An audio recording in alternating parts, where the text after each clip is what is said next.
Okay, I think that in many ways the people who run Equity, for example, have their own political agenda.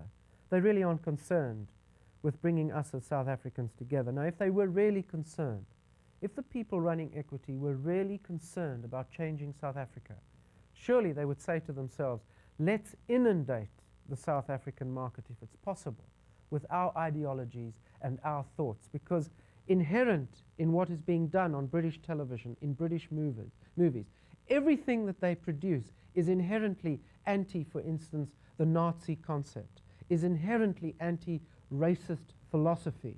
It is now inherent in every in everyone who's trying to make it. No one, the BBC is never going to go out to try and produce a racist, fascist production. Quite the contrary.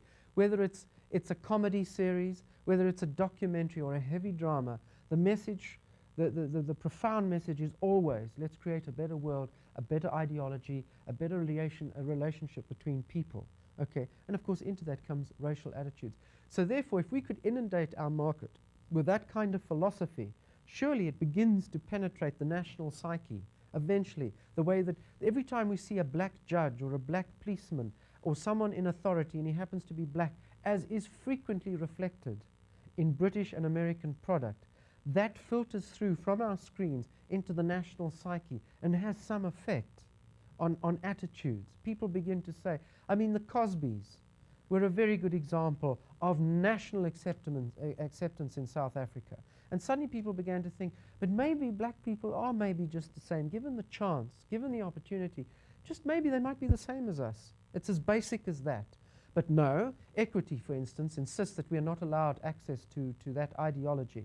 Well, as far as I'm concerned, that is your own political agenda, and you're not really concerned about us because you're on your own political trip in London or wherever you are, and you're trying to tell yourself that you're wonderful because you're not supporting the racist regime in South Africa. I tell them, nonsense, nonsense. And therefore, I'm totally opposed to the cultural boycott. I would like to see British artists coming to South Africa. I would like to see us see British plays on South African stages.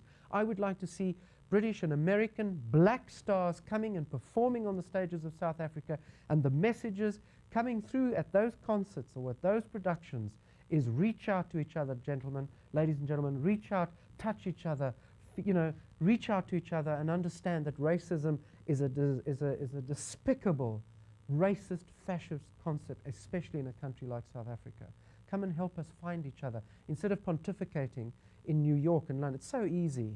It's so easy to make yourself feel good sitting on a stage in London, and saying, oh, we're anti, while they in many ways fanning the flames back home and giving the right wing that much more ammunition to get backing for their movement. So I don't buy this at all.